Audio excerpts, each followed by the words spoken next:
on va commencer. Moi, je m'appelle Constant, Sénat Constant Ouéchenou. Je suis guide accompagnateur à EcoBénin. Je suis aussi celui qui est chargé de la logistique à EcoBénin.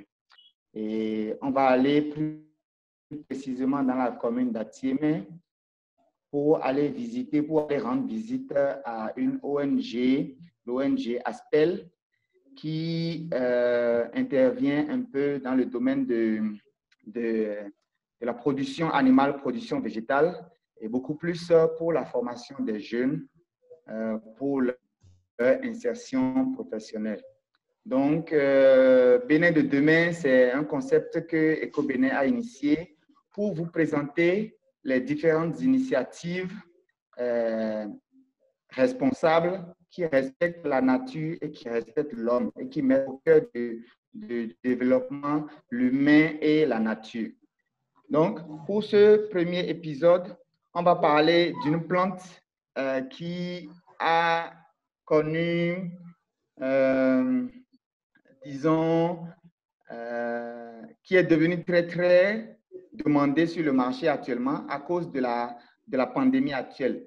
Il s'agit de l'artémisia. Alors, donc, je vais vous présenter un peu cette structure. Je vais vous présenter l'ONG Aspel et on va parler un peu de l'artémisia. Alors, ce sera une discussion où vous aurez la parole aussi pour qu'on fasse une petite discussion. Je vais présenter ce webinaire avec M. Ghislain. M. Ghislain Zinsou, qui est le responsable justement de l'ONG Aspel. Il est avec nous, il est en ligne. M. Ghislain, vous êtes là? Oui. OK. Monsieur Bonjour Ghislain, les amis. s'il vous plaît. OK, moi c'est Ghislain Zissou. Je suis un agronome de formation spécialisé en eau et forêt. En fait, je suis le responsable de Aspel ONG, comme vous venez de le dire. Et vous avez déjà tout dit sur Aspel, c'est un petit centre qui s'occupe de l'entrepreneuriat des jeunes et aussi la protection de l'environnement. C'est dans cette optique d'idée que nous avons opté aussi pour la production d'artémisia.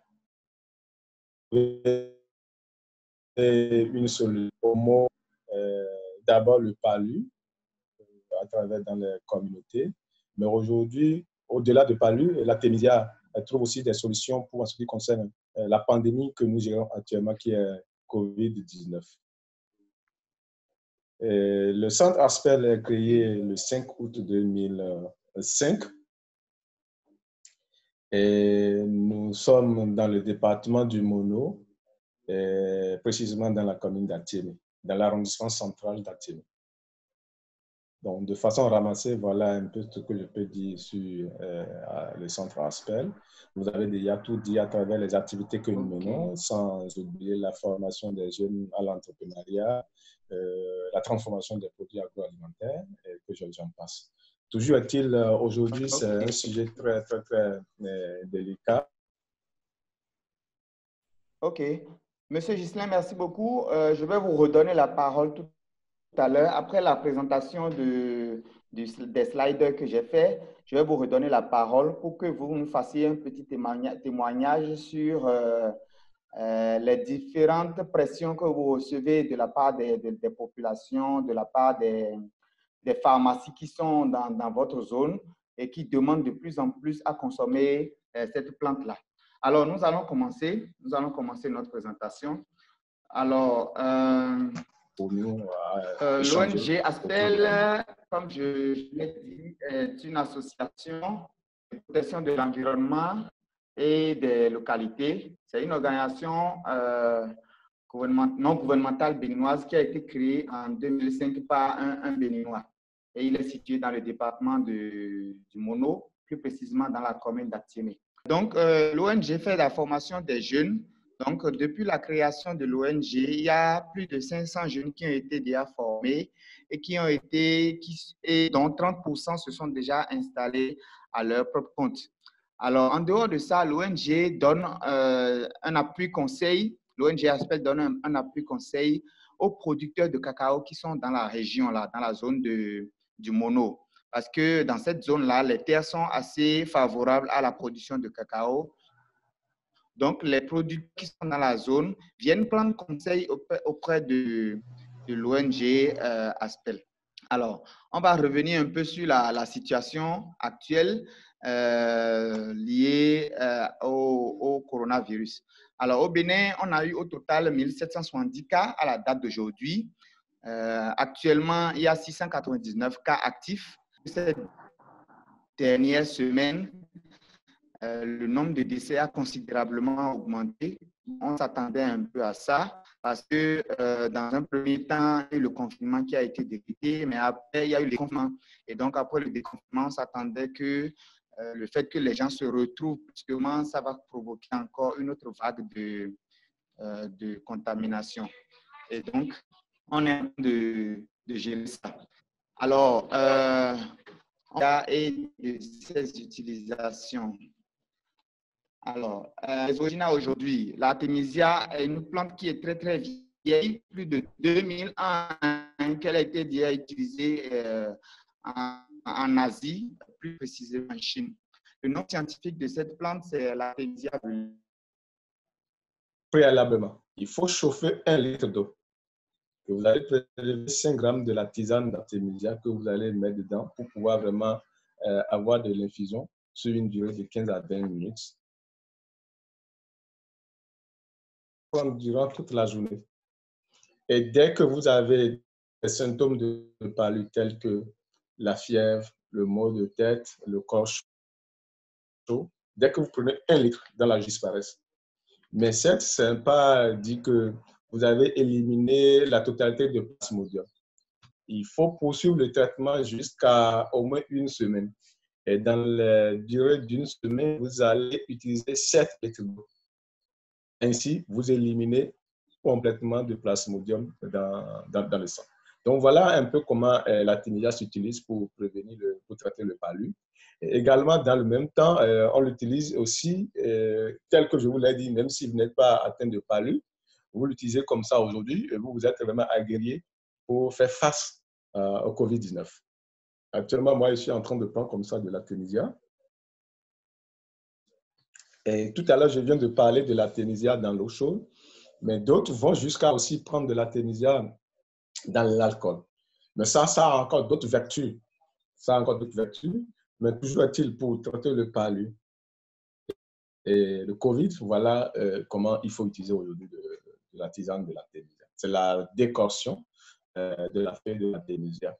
Maintenant, tout à l'heure, vous avez vu la feuille en présentation. Dès que la feuille se développe correctement, la plante, elle se développe correctement, vous allez récupérer, récolter les feuilles. Ce que nous avons dans notre centre ici, nous avons une salle de séchage des feuilles. Il y a les feuilles de moringa qui sont séchées, transformées. Il y a les feuilles d'artémisia qui sont séchées et transformées. Et dès que nous les séchons, nous procédions également à arracher les feuilles pour pouvoir vraiment avoir la tisane elle-même, que nous emballons dans des enveloppes centre que les clients, les patients viennent chercher. Surtout aujourd'hui, vous savez, pour traiter de paludisme, le simple palu, les gens dépensent jusqu'à 15 voire 20 000. Mais aujourd'hui, ne serait que 1 500 francs dans les communautés, les gens sont soulagés. Et ça fait que beaucoup de pharmaciens, nous travaillons avec beaucoup de pharmacies. Dans les communautés également, nous avons aussi des relais qui essaient aussi de parler le bienfait autour de l'artémisia pour quand même sauver la communauté. Donc, de façon ramassée, voilà un peu ce que je peux dire sur la plante d'artémisia. Si les participants ont aussi des questions pour nous, ça peut vraiment nous orienter vers leurs préoccupations. Merci. OK. Monsieur Ghislain, merci beaucoup. On va continuer la présentation parce que j'étais quand même en train de faire la présentation quand j'ai été coupé à cause d'Internet. Alors, donc, vous avez déjà parlé un peu de quelques utilisations qu'on parle. Moi, j'ai vu, j'ai fait quelques recherches sur Internet, j'ai vu que l'artémisia, c'est une plante qui est utilisée pour soulager beaucoup de maux. Est-ce que les populations viennent vous voir, quand les populations viennent vous voir pour acheter l'artémisia, est-ce que c'est uniquement pour le palu qu'ils viennent l'acheter? Oui, allô, vous m'écoutez? Allô? Oui, monsieur Ghislain, vous m'avez entendu? Oui, je vous ai bien écouté. Bon, Sinon, l'artémisia traite plusieurs maladies. Mais aujourd'hui, ce pourquoi beaucoup courent vers nous se prévenir de COVID-19 et également pour traiter le palud systématiquement. Sinon, l'artémisia, d'abord, nous avons deux variétés de l'artémisia. Nous avons la variété AMIA et nous avons la variété alpha. Et si je prends par exemple des plaies incurables, par exemple, ou bien ceux qui souffrent de la bilharziose, dès qu'ils, voilà l'image des enveloppes, dès que les gens souffrent de la bilharziose, ils utilisent l'artémisia alpha incurable également. Il suffit quand même d'utiliser la feuille d'artémisia, sa poudre, qui vont saupoudrer dans la plaie et ça cicatrise également la plaie. Donc, il y a plusieurs vertus que regorge l'artémisia, la plante d'artémisia. Mais toujours est-il, dans ces périodes que nous traversons, les gens cherchent beaucoup plus à aller vers se prévenir contre le palud et de la COVID. Donc, voilà un peu.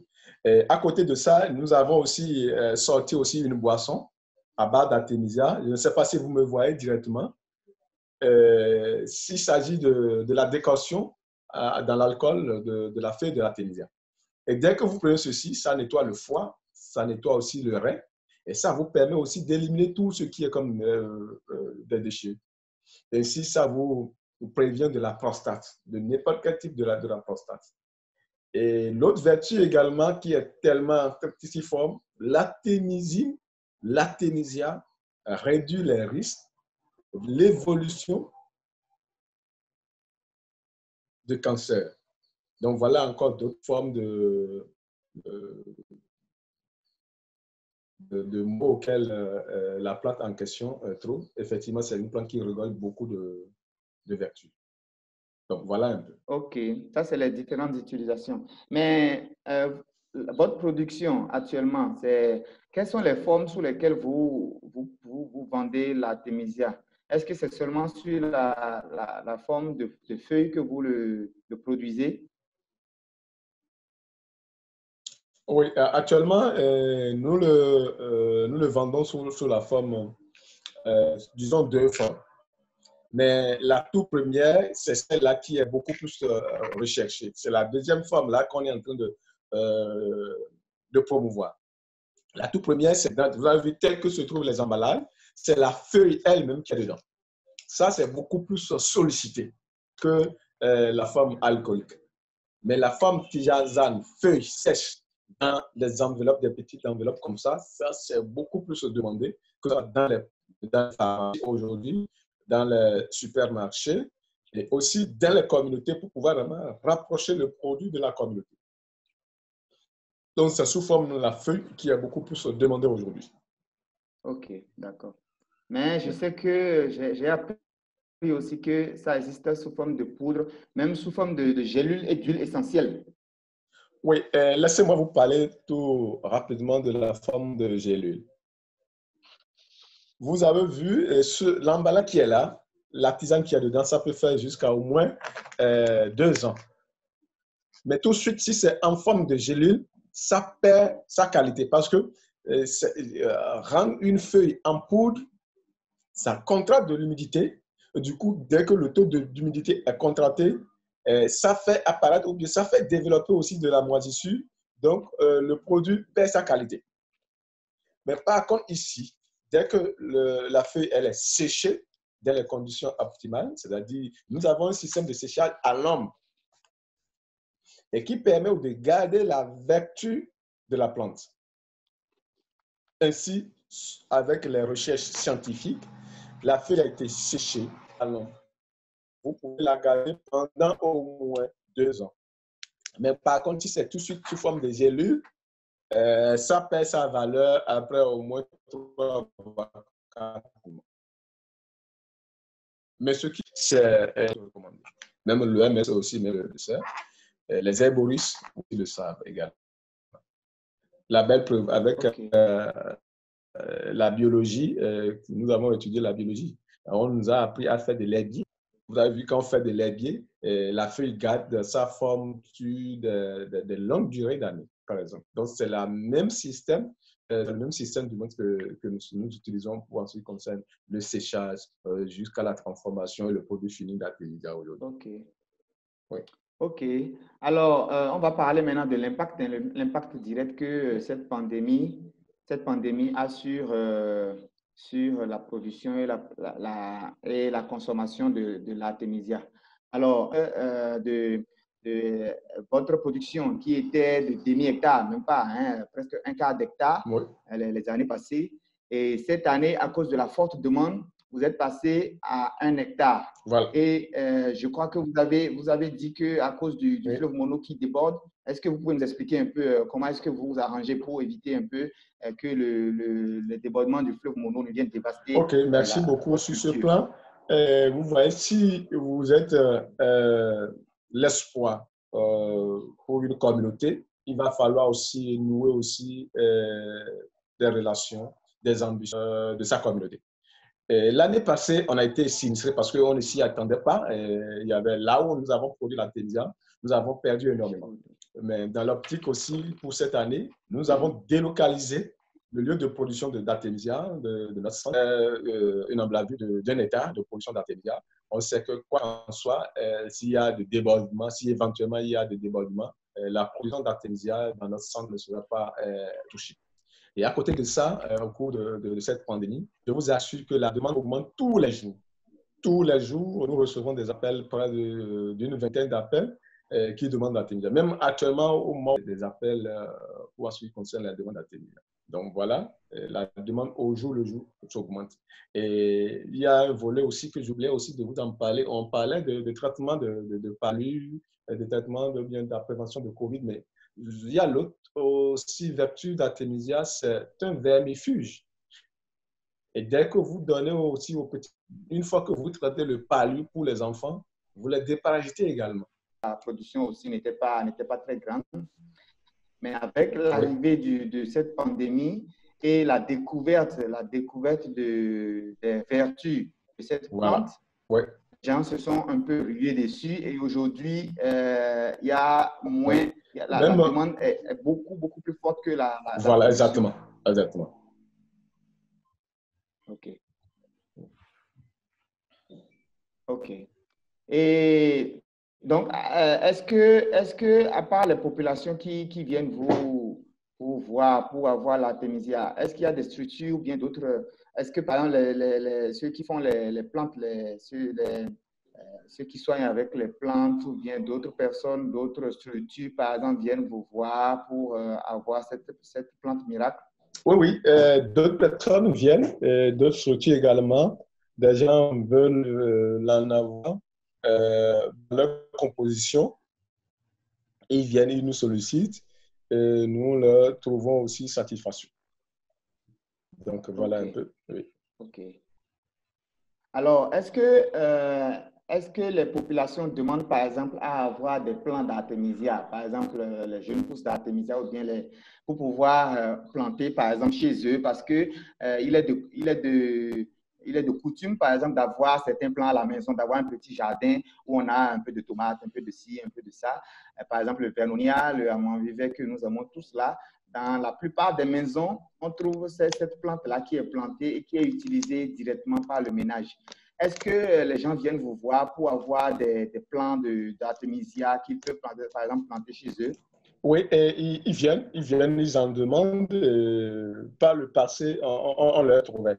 Mais actuellement, où la demande est tellement forte, nous aussi, nous sommes dans l'optique aussi d'agrandir le champ de production. Et nous sommes limités par rapport aux jeunes plants parce que, je vous l'ai dit par le passé, une fois qu'on a été inondé, nous avons perdu des plantes semenciers qui allaient nous donner aussi des semences. Donc, nous courons de gauche-droite pour pouvoir vraiment trouver quelques semences pour pouvoir augmenter notre champ de production. Donc, on avait eu à servir un peu, mais il faut vous rappeler une chose, parce que l'artémisia, il ne faudrait pas produire pour produire.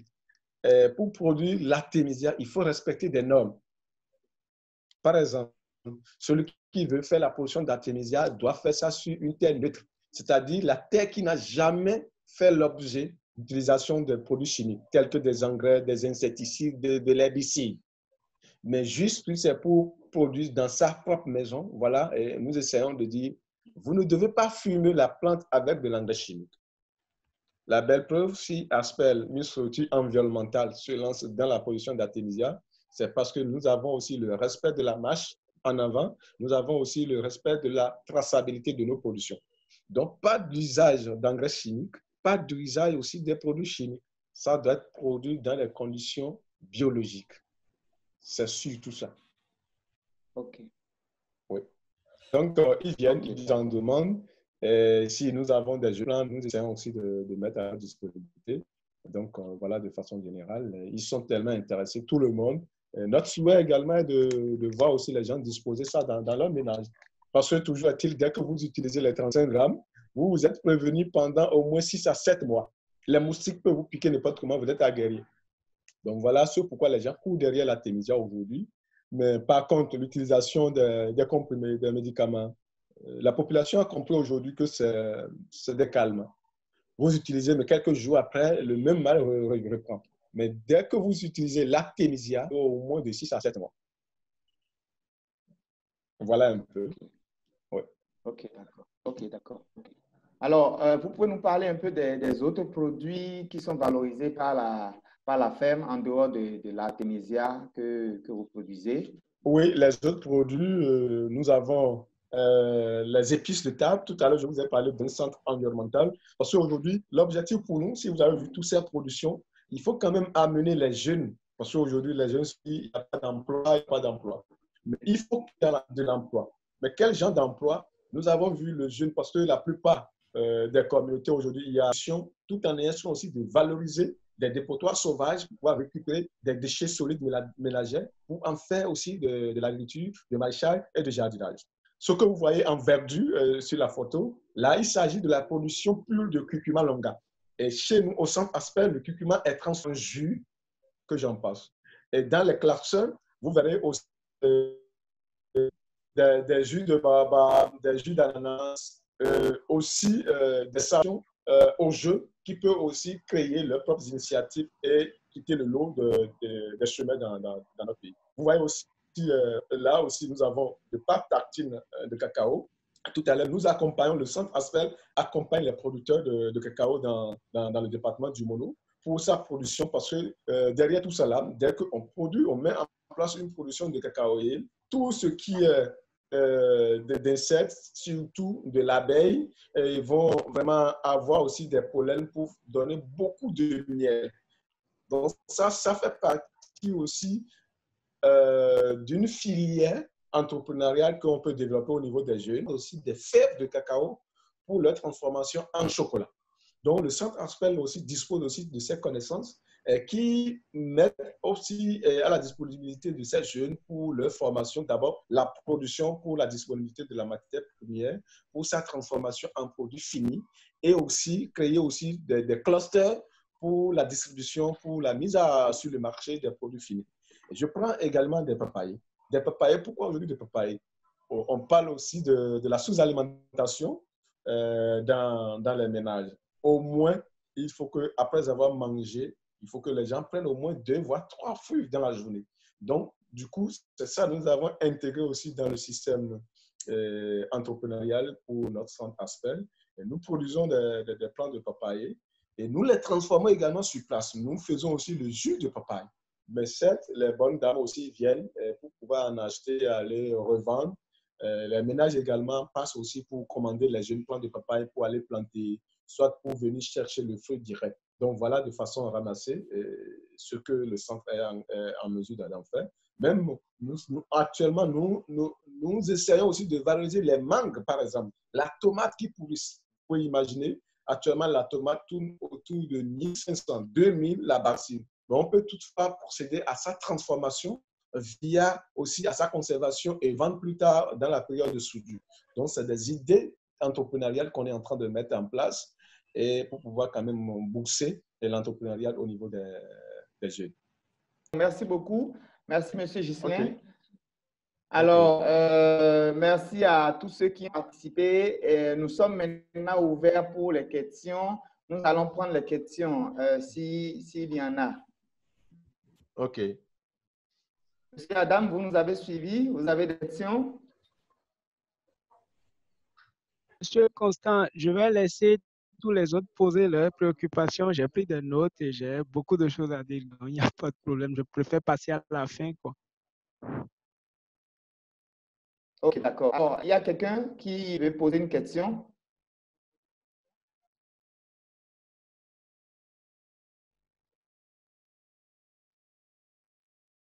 Parce que toutes mes préoccupations que j'avais, donc alors je suis déjà satisfait De la des présentation questions que vous venez à poser à et poser. je suis satisfait. Oui, voilà. Ok, ok. Merci Merci bien. beaucoup. Merci d'être avec nous. Madame Aïpé, vous avez une question? Vous n'avez pas de question. Vous n'avez pas de question. Ok. Ok, d'accord. Donc, je suis disponible. Si quelqu'un a une question à poser, il peut ouvrir son micro et poser sa question. S'il n'y a pas de question, donc on va demander à M. Adam, puisqu'il a dit qu'il va intervenir à la fin. Bon, merci Constant, merci Ghislain, merci pour cette présentation exceptionnelle, même si au début on a eu des problèmes de connexion. Oui. Merci à M. Ghislain pour sa présentation et surtout pour tout ce qu'il a présenté. C'est déjà, bon, j'ai eu plus ou moins ce que je voulais, mais ce qui est bien, c'est qu'il est dans le contexte. Mais ce que je voudrais aussi savoir, quelles sont vos actions à venir? Et dans vos formations, amenez les gens, par exemple, à regarder le film de Bernard Krutsen, La Malaria Business, pour leur montrer un peu comment l'idée, l'origine même de la plante. Et c'est des supports que vos distributeurs, moi j'ai été distributeur sur le terrain avant de choisir vraiment. En fait, de distributeur, je suis devenu passionné de la plante artémisia. Votre équipe, c'est des gens qu'il faut vraiment rapprocher avec vous parce ils sont comme des pasteurs et des imams sur le terrain. Moi, je dis parfois lors de mes conférences que normalement que cette plante devrait passer de bouche à oreille plus que par des plateformes qui n'ont pas besoin d'aller se connecter à la page Actu Artemisia avant de parler autour de l'artémisia. Et aussi, je voulais savoir si vous travaillez en contact avec, vous avez de partenariats avec la maison de l'artémisia ou d'autres structures comme la Femme Solale de Alain Michel à Grand Popo. Je ne sais pas, le Centre Unif de Paracou, est-ce que vous êtes vraiment en collaboration avec ces gens-là? OK. Monsieur Adam, merci pour vos questions. Monsieur Ghislain, vous pouvez essayer de répondre, Alors, donner quelques éclaircissements par rapport à vos partenariats, les partenariats avec d'autres structures qui sont dans le même domaine que vous. oui, allô? Oui? Ah oui, bon, d'accord. En termes de partenariat, d'abord, il faut vous dire que avant de s'y lancer dans la production d'artémisia, nous avons été formés par la maison d'artémisia basée à Porto-Novo, à Banibé. Donc, nous sommes ensemble avec eux. Il y a une association que la maison a mise en place et nous sommes dedans. Nous sommes dedans. Et c'est ça qui a donné naissance à d'autres, tels que le centre unitaire. Mais par exemple, le centre de Calabi qui vient de dire, bon, je n'ai pas pu me rendre en contact avec le monsieur en question. Donc, voilà, sinon, nous sommes ensemble avec la maison d'artémisia. C'est grâce à la maison d'artémisia que l'on a été formé et que nous avons la matière végétale qui est les semences, tout ce que nous faisons. Donc, voilà, de façon ramassée. Okay. Et l'autre chose, pour en ce qui concerne les fibres, bien sûr, il y a des zones, étant donné que nous sommes un peu riches, il y a des zones où il n'y a pas l'électricité, pouvant nous permettre aussi de nous déplacer avec peut-être d'ordinateurs et de projecteurs. Sinon, il y a des films, nous avons des films avec nous. Mais on est en train de penser dans les jours à venir où on aura beaucoup de la matière. Parce qu'il ne sert à rien d'aller faire la projection, bien d'aller faire une grande sensibilisation et que vous ne disposez pas de la matière pour vraiment répondre aux demandes. Donc, dès que nous allons vraiment disposer pas mal de produits, nous sommes à pied d'œuvre, on est en train de planifier aussi des panels de sensibilisation autour de l'utilisation de l'artémisia à travers la vidéo. OK. OK. Merci beaucoup, Monsieur Ghislain. Monsieur Adam, c'est bon? Oui, c'est bon. Il y a un dernier truc qui vient de me venir là. Par rapport à la tisane d'artémisia, c'est sûr que Ghislain aussi connaît, il sait qu'on ne réchauffe pas l'artémisia. Une fois que la tisane est préparée, Ne Exactement. jamais réchauffer. Ça, c'est vraiment une clé. Et même si je vends une tisane à quelqu'un à Cotonou et je me retrouve à Parakou, je serai prêt à prendre un déplacement et revenir lui dire ça à moi-même que de dire à quelqu'un d'autre de l'informer. Donc, vraiment, merci pour cette belle présentation et toute l'équipe. Constant, vraiment, merci pour tout ce que tu fais. Merci. Je suis très content et je me mets vraiment dans la peau de quelqu'un qui est vraiment avec vous. Bien que j'ai 5000 km qui me séparent de vous, vous êtes tous motivés, tous déterminés pour changer quelque chose dans notre pays. J'espère qu'on aura des projets à réaliser ensemble. Déjà, ça a commencé parce que nous sommes en train de réfléchir avec Piré pour voir comment on peut travailler en collaboration malgré la distance. Mais soyez sûrs, moi, je suis ouvert à tous les projets du genre qui vont changer quelque chose. Je suis bénévole de naissance, bénévole, acteur impliqué dans tout ce qui peut changer quelque chose dans le domaine de la santé, dans le domaine de l'humanitaire, tout ça. Donc, il n'y a pas de problème. Je vous remercie tous et merci à tous ceux qui nous ont suivis aussi. Voilà, Ok, c'est tout ce merci que je beaucoup, peux Monsieur dire. Adam. Merci infiniment pour la fidélité et merci pour l'engagement aussi. Monsieur Zissou, Monsieur Ghislain, merci aussi pour avoir répondu présent et pour m'avoir assisté pour cette présentation. C'était le deuxième numéro de notre série Bénin de demain. Je vous donne rendez-vous dans 3 ou 4 semaines maximum pour un nouveau numéro. Pour le prochain numéro, je vous amènerai à Possotomé, un petit village au sud du Bénin, un petit village au bord du lac Aémé, où les populations là-bas sont essentiellement des pêcheurs. Mais nous avons mis en place là-bas les services d'écotourisme et à cause de la pandémie actuelle, il n'y a plus d'arrivée de touristes. Donc, ces populations ont dû aussi se réadapter à cette situation. Donc, je vais vous amener là-bas. On va aller découvrir comment est-ce qu'ils s'adaptent à se pratiquer l'écotourisme dans leur village. Je remercie tous les autres participants, ceux qui nous ont rejoints un peu tard. C'est un peu dommage, mais vous aurez cette présentation qui sera mise sur Facebook. Vous pourrez avoir la présentation sur Facebook. Nous remercions tout un chacun, tous ceux qui nous ont suivis, tous ceux qui n'ont pas pu nous suivre à cause de leur indisponibilité. Nous serons toujours là. Nous allons faire un petit questionnaire pour avoir l'avis des uns et des autres par rapport aux horaires et aux jours qui sont le mieux adaptés pour tout le monde. Merci encore, merci Adam, merci Ghislain, merci à tout le monde, tous ceux qui nous ont suivis. Merci, au revoir et à la prochaine. À la prochaine.